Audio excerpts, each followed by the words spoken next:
Gold में अगर आप नॉर्मली प्राइस एक्शन देख रहे होंगे तो आप यहाँ पे क्लियरली देख सकते हैं कि यहाँ पे एक बुलिश राइजिंग वेज पैटर्न बना हुआ है और यहाँ पे आप क्लियरली देख रहे होंगे कि राइजिंग वेज पैटर्न का यहाँ पे ब्रेकआउट भी हमें देखने को मिल चुका है। यहाँ पे आप देख सकते हैं कि ये रेजिस्टेंस वाली ट्रेंड लाइन है और यहाँ पे आप देख सकते हैं ये सपोर्ट वाली ट्रेंड लाइन है और प्राइस यहाँ पे एक बड़ा सा मरबजू कैंडल बनाते हुए यहाँ पे ऊपर की ट्रेंड लाइन यहाँ पे ब्रेक कर दिया है, यानी कि इस बुलिश राइजिंग वेज पैटर्न का यहाँ पे हमें ऊपर की तरफ ब्रेकआउट देखने को मिल चुका है। अब जो लोग भी यहाँ पे सिर्फ प्राइस एक्शन को देख करके ट्रेड करेंगे उन लोगों को यहाँ पे सिंपल लगेगा कि यहाँ पे इस बड़े से पैटर्न का ब्रेकआउट देखने को मिल चुका है, अब यहाँ से गोल्ड हमें एक अच्छा अपमूव दे सकता है, लेकिन ऐसा बिल्कुल भी नहीं है। आप सिर्फ प्राइस एक्शन देख करके गोल्ड में आप एंट्री प्लान नहीं कर सकते, आप बाइंग के लिए प्लान नहीं कर सकते। गोल्ड का जो ओवरऑल आपका ट्रेंड है हायर टाइम फ्रेम पे वो आपका अभी भी बेरिश है। तो इस वीडियो में हम लोग बात करेंगे कि प्राइस एक्शन के हिसाब से, एसएमसी के हिसाब से और आईसीटी के हिसाब से गोल्ड का हायर टाइम फ्रेम पे क्या स्ट्रक्चर चल रहा है, कहां तक हमें अपमूव देखने को मिल सकता है, कहां से हमें एक अच्छा रिवर्सल देखने को मिल सकता है, कहां से अभी हमें एक अच्छा गिरावट देखने को मिल सकता है और कहां की लिक्विडिटी स्वीप हो चुकी है और कहां की लिक्विडिटी अभी बची हुई है। ये सारी चीजें इस वीडियो में हम लोग डिस्कस करेंगे और देखेंगे कि कहां तक हमें अपने ट्रेड्स को होल्ड करके रखना है। तो बिना टाइम वेस्ट किए चलते हैं चार्ट पे। तो आप यहाँ पे देख सकते हैं कि ये गोल्ड का डेली टाइम फ्रेम का चार्ट है। अब जैसे देखिए यहाँ पे एक रेजिस्टेंस का ट्रेंड लाइन था, प्राइस देखिए यहाँ पे रेजिस्टेंस ले रहा था बार बार इसी ट्रेंड लाइन पे और उसके बाद आप देख सकते हैं कि 2025 में अगस्त में ही यहाँ पे हमें ये ब्रेकआउट देखने को मिला था इस ट्रेंड लाइन का और उसके बाद यहाँ पे आप देख सकते हैं कि एक ऑल टाइम हाई लगा था गोल्ड में। अब यहाँ पे आप देख सकते हैं कि ऑल टाइम हाई क्रिएट करने के बाद गोल्ड यहाँ से नीचे गिरा, उसके बाद यहाँ पे हमारे पास एक लो कंफर्म हुआ था, फिर प्राइस यहाँ पे एक पुल बैक लिया, पुल बैक लेने के बाद एक हाई कंफर्म किया। अब देखिए यहाँ पे इस हाई के ऊपर प्राइस यहाँ पे नहीं निकला, इस हाई के नीचे ही यहाँ से रिवर्स हुआ और रिवर्स होने के बाद इस लो के नीचे आया और यहाँ पे हमारे पास एक चेंज ऑफ कैरेक्टर हो गया। अब देखिए एसएमसी के अकॉर्डिंग पे यहाँ पे अगर चेंज ऑफ कैरेक्टर आपका होता है तो बहुत लोग ऐसा सोच लेते हैं कि उनका ट्रेंड जो है वो शिफ्ट हो चुका है, ठीक है, जो अब तक में अप ट्रेंड चल रहा था वो अब डाउन ट्रेंड में शिफ्ट हो गया है, लेकिन ऐसा बिल्कुल भी नहीं है। चेंज ऑफ कैरेक्टर होने के बाद एक ब्रेक ऑफ स्ट्रक्चर मिलना बहुत जरूरी है, तो आपका कंफर्म होता है कि जो चेंज ऑफ कैरेक्टर हुआ था, जो ट्रेंड आपका शिफ्ट हुआ था वो आपका कंफर्म हो चुका है कि अब ट्रेंड सही में आपका वैलिड तरीके से शिफ्ट कर चुका है। अब जैसे देखिए यहाँ पे चेंज ऑफ कैरेक्टर हुआ, प्राइस यहाँ पे एक नया लो कंफर्म किया, उसके बाद यहाँ से एक पुल बैक लिया। अब एसएमसी के अकॉर्डिंग देखिए कभी भी चेंज ऑफ कैरेक्टर या ब्रेक ऑफ स्ट्रक्चर होता है तो आपका वहां पे 50% का लगभग पुल बैक होना बहुत जरूरी होता है। अगर प्राइस 50% से पहले ही रिवर्स होकर के नीचे चलाया और लो ब्रेक कर दिया तो वहां पे उसे वैलिड बॉस नहीं माना जाएगा, ठीक है। अब यहाँ पे आप देख सकते हैं कि अगर हम इस लेवल से इस लेवल तक में अगर फिब लगाएंगे तो 50% करीबन हमारा यहाँ पे आएगा। आप देख सकते हैं कि प्राइस यहाँ से जब रिवर्स हुआ था, पुल बैक लिया था, तो इसी 50% जोन से हमें एक अच्छा गिरावट देखने को मिला है। उसका रीजन ये था कि यहाँ पे हमारे पास एक डेली टाइम फ्रेम का एक ऑर्डर ब्लॉक था। यहाँ पे आप देख रहे होंगे एक डोजी वाली कैंडल है, ये डोजी वाली कैंडल आपका यहाँ पे ऑर्डर ब्लॉक का कैंडल है। तो इसी ऑर्डर ब्लॉक के कैंडल के एफवीजी से आप देख सकते हैं, ऑर्डर ब्लॉक की कैंडल थी, उसके साथ आपका यहाँ पे इनएफिशिएंसी था यानी कि एफवीजी था, तो उसी एफवीजी में प्राइस यहाँ पे मिटिगेट करके रिवर्स हो गया और रिवर्स होने के बाद इस लो के नीचे भी यहाँ पे चला आया है, तो हमें यहाँ पे एक नया ब्रेक ऑफ स्ट्रक्चर मिल गया। अब देखिए जैसा मैंने पहले बताया कि चेंज ऑफ कैरेक्टर मिलने के बाद आपको यहाँ पे एक ब्रेक ऑफ स्ट्रक्चर मिलना बहुत जरूरी है। अब जैसे यहाँ पे देखिए चेंज ऑफ कैरेक्टर हुआ, फिर यहाँ पे हमें एक नया ब्रेक ऑफ स्ट्रक्चर मिल गया। अब जब ब्रेक ऑफ स्ट्रक्चर मिल गया तो अब हमारा यहाँ पे ट्रेंड कंफर्म हो चुका है वैलिड तरीके से कि यहाँ पे जो गोल्ड का ट्रेंड जो अभी तक में अप ट्रेंड में चल रहा था अब वो यहाँ पे डाउन ट्रेंड में शिफ्ट हो गया है। अब यहाँ पे देखिए क्या है कि प्राइस एक्शन के हिसाब से अगर आप देखेंगे तो यहाँ पे आप देख सकते हैं राइजिंग वेज पैटर्न बना है, जैसे मैंने वीडियो के स्टार्टिंग में बताया। अब यहाँ पे बहुत लोग सोचेंगे कि इस पैटर्न का हमें यहाँ पे ब्रेकआउट देखने को मिला है, अब प्राइस यहाँ से बहुत अच्छा ऊपर जा सकता है। बहुत लोग ये पैटर्न देख करके, नॉर्मल प्राइस एक्शन देख करके यहाँ से बाइंग साइड के लिए प्लान करेंगे, लेकिन देखिए ऐसा बिल्कुल नहीं है। अगर हम एसएमसी के अकॉर्डिंग समझे तो जब हमारे पास यहाँ पे ब्रेक ऑफ स्ट्रक्चर हुआ है तो जो हमारा हाई यहाँ पे था वो हाई शिफ्ट होकर के यहाँ पे चला आया वैलिड स्विंग हाई, और जो वैलिड लो हमारा यहाँ पे था वो वैलिड लो शिफ्ट होकर के यहाँ पे चला आया हमारा, ठीक है। अब देखिए जब हमारा वैलिड स्विंग हाई और स्विंग लो यहाँ पे शिफ्ट हो गया तो हमारे पास एक वैलिड स्विंग हाई मिल गया और एक स्विंग लो मिल गया है। अब जैसे कि देखिए जब यहाँ पे चेंज ऑफ कैरेक्टर हुआ था तो इस स्विंग का प्राइस 50% का पुल बैक लिया था, फिर नीचे आया था, वैसे ही अब इस स्विंग का प्राइस यहाँ पे 50% का पुल बैक लेके नीचे आएगा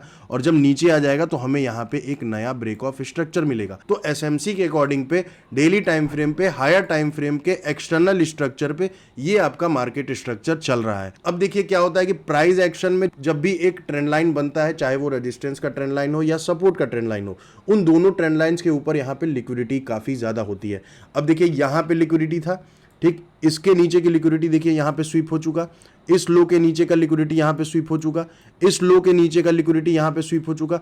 अभी यहाँ पे इस लो के नीचे काफी ज्यादा लिक्विडिटी बचा है। अब देखिए नीचे का सारा लिक्विडिटी तो स्वीप हो चुका है, अब कहाँ का लिक्विडिटी बचा हुआ है हमारे पास? अब मेजर लिक्विडिटीज बची हैं ऊपर की, जो कि यहाँ की लिक्विडिटी बची थी, यहाँ की लिक्विडिटी बची थी, इस हाई की लिक्विडिटी बची है, इस हाई की लिक्विडिटी बची है और इस वैलिड हाई की लिक्विडिटी भी बची है। अगर देखा जाए तो इधर भी लिक्विडिटी बचा हुआ है अभी, लेकिन ये काफी ऊपर का लेवल है। तो यहां तक एक वैलिड लेवल है जहां पे आपका लिक्विडिटी बचा हुआ है। अब देखिए कभी भी प्राइस एक्शन ट्रैप कैसे करता है, प्राइस एक्शन के हिसाब से लोग यहां से बाइंग करना स्टार्ट करेंगे, ठीक है। नॉर्मली प्राइस यहां से ऊपर जाएगा, ऊपर जाके इन सारे हाइज के ऊपर की लिक्विडिटी स्वीप करके और फिर इधर से हमें एक अच्छा रिवर्सल दे देगा और लोग यहां पे ट्रैप कर जाएंगे। क्योंकि जो लोग भी यहां से इस पैटर्न के ब्रेकआउट होने पे यहां पे बाइंग करेंगे, उन सभी का स्टॉप लॉस यहां पे लगेगा नीचे और प्राइस पहले ऊपर का लिक्विडिटी स्वीप करेगा, उसके बाद नीचे आकर के नीचे का सारा स्टॉप लॉस यहां पे हिट करेगा। तो इसीलिए अगर आप एसएमसी के हिसाब से यहां पे समझेंगे तो एसएमसी के हिसाब से अभी देखा जाए गोल्ड यहां पे हायर टाइम फ्रेम पे बेरिश ट्रेंड में चल रहा है। आप क्लियरली यहां पे चार्ट में देख सकते हैं कि चेंज ऑफ कैरेक्टर होने के बाद यहां पे ब्रेक ऑफ स्ट्रक्चर हो गया था। अब प्राइस यहां से नॉर्मली इस स्विंग हाई से स्विंग लो के बीच से एक इस स्विंग का 50% का पुल बैक लगाने जा रहा है और पुल बैक लगाने के बाद यहां से रिवर्स आएगा और हमें एक ब्रेक ऑफ स्ट्रक्चर देगा। तो यहां पे देखिए जो हमारे पास मेजर सेलिंग जोन है, पहला तो आपका यहीं पे था, ये आपका डेली टाइम फ्रेम का एक ऑर्डर ब्लॉक था जो कि मैंने यहां पे मार्क करके रखा है, लेकिन इस ऑर्डर ब्लॉक में हमें मिटिगेशन देखने को पहले ही मिल चुकी थी। एसएमसी के अकॉर्डिंग देखिए कोई भी ऑर्डर ब्लॉक होता है या एफवीजी होता है, उसमें काफी ज्यादा ऑर्डर्स होते हैं, उसमें कभी भी एक बार में ऑर्डर्स फिल नहीं होते हैं। जैसे कि आपके ऑर्डर ब्लॉक में होता है मीन थ्रेशोल्ड और एफवीजी में होता है कॉन्सिक्वेंट इंक्रोचमेंट।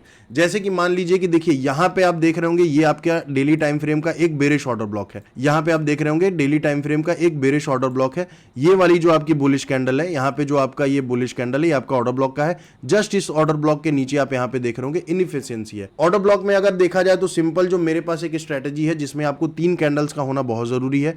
ये ऑर्डर ब्लॉक हो गया, एक हमारे पास सिंपल मरबजू कैंडल होगा, उसके बाद हमारे पास एक यहां पे बुलिश कैंडल स्टिक पैटर्न होगा जो कि आप बेरिश के लिए अगर देख रहे हैं तो यहां पे आप देखिए ये बेरिश सेटअप का ऑर्डर ब्लॉक सेटअप है। इसके बारे में मैंने एक वीडियो बना रखी है, आप जाकर के देख सकते हैं। ये बहुत अच्छी स्ट्रेटजी, बहुत अच्छा सेटअप है जिसमें मैं काफी दिनों से काम करते आ रहा हूं।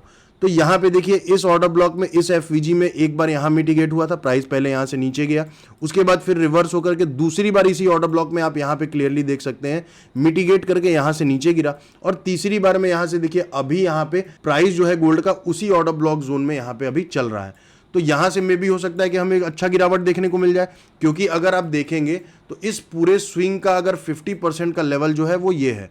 यहां पे आप देख रहे होंगे 0.5 लेवल है, मैंने यहां पे फिबोनाची लेवल लगा रखा है। यहां पे आप देख सकते हैं जो डॉटेड लाइन बीच में है 0.5 लेवल का, ये आपका 50% का है। तो यहां पे आप 50% के जोन में यहां पे देखिए गोल्ड में प्राइस जा चुका है, मिटिगेट कर चुका है।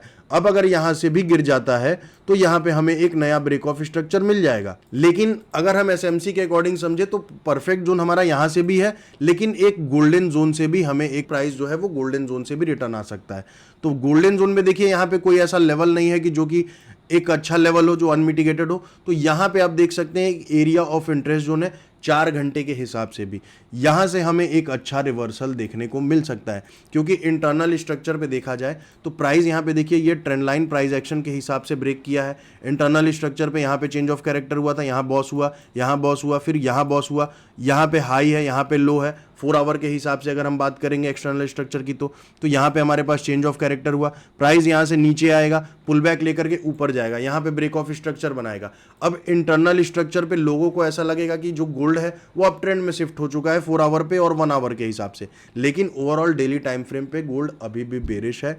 यहां पे जब तक प्राइस इस वैलिड हाई के ऊपर यहां से प्राइस नहीं निकलता है तब तक आपका यहां पे चेंज ऑफ कैरेक्टर नहीं होगा।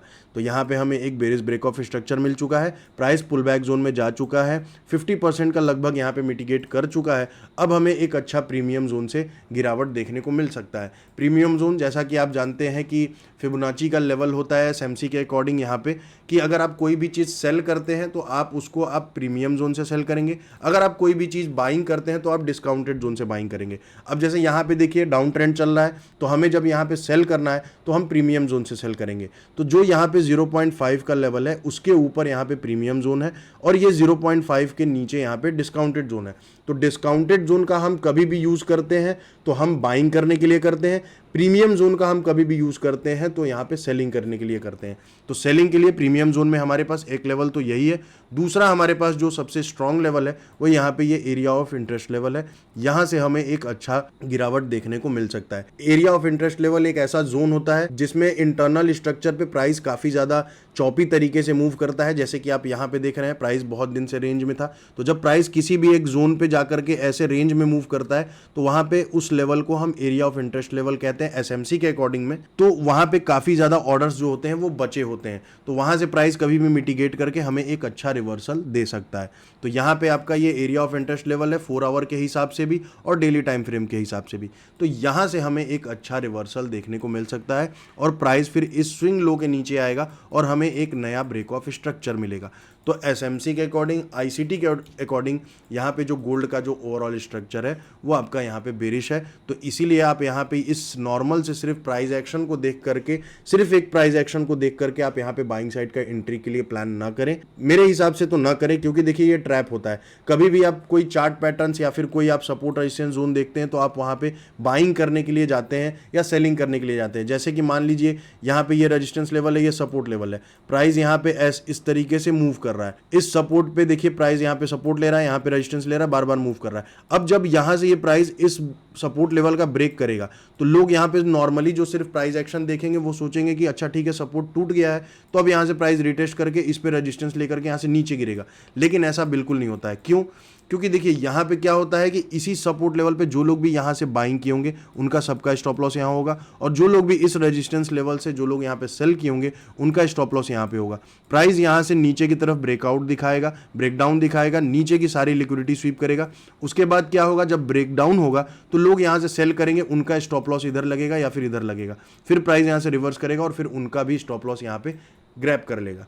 तो इसीलिए आप नॉर्मल प्राइस एक्शन देख करके आप ट्रेड ना करें। प्राइस एक्शन में काफ़ी ज़्यादा ट्रैप देखने को हमें मिलता है, इसीलिए आप 2-3 कॉन्फ्लुएंसेस को यहाँ पे मैच करें। जैसे मैं एसएमसी को ज़्यादा फॉलो करता हूँ, आईसीटी को ज़्यादा फॉलो करता हूँ, तो आईसीटी और एसएमसी के हिसाब से प्राइस यहाँ से देखिए पुल बैक जोन में है, यहाँ से हमें इस लेवल से एक अच्छा गिरावट देखने को गोल्ड में मिल सकता है। वो लेवल है आपका, आप देख सकते हैं यहाँ पे कि 4500 के ऊपर के लेवल से हमें एक अच्छा रिवर्सल देखने को मिल सकता है। 4500 के पास से भी हमें एक अच्छा रिवर्सल देखने को मिल सकता है गोल्ड में। तो इसीलिए आप नॉर्मली प्राइस एक्शन को देख करके गोल्ड में बाइंग के लिए अभी आप प्रिपेयर न रहें, क्योंकि 50% का प्राइस यहाँ पे ऑलरेडी डेली टाइम फ्रेम पे पुल बैक लगा चुका है। जैसे मैं बार बार यहाँ पे रिपीट कर रहा हूँ, तो यहाँ से नीचे भी जा सकता है और इस लो के नीचे जाएगा तो हमें ब्रेक ऑफ स्ट्रक्चर मिल जाएगा। तो गोल्ड का देखिए ये ओवरऑल स्ट्रक्चर था एसएमसी के अकॉर्डिंग, आईसीटी के अकॉर्डिंग। तो इसीलिए गोल्ड का जो अभी भी जो हायर टाइम फ्रेम पे एक्सटर्नल स्ट्रक्चर पे जो ट्रेंड चल रहा है वो आपका यहाँ पे बेरिश चल रहा है, तो इसीलिए आप बेरिश साइड के लिए ज़्यादा फोकस करेंगे। तो इस वीडियो में मैंने फुल एक्सप्लेनेशन के साथ बताया है कि गोल्ड का ओवरऑल ट्रेंड क्या चल रहा है, कौन से ऐसे लेवल से जहाँ से हमें रिवर्सल देखने को मिल सकता है, कहाँ तक का हमारा मैक्सिमम टारगेट रहेगा, मार्केट का क्या हायर टाइम फ्रेम पे स्ट्रक्चर चल रहा है। ये सारी चीज़ें मैंने इस वीडियो में कवर की हैं। चैनल को सब्सक्राइब कर दें। मिलते हैं आप लोगों से अगले टेक्निकल एनालिसिस के साथ, तब तक के लिए आप अपना ख्याल रखें। धन्यवाद।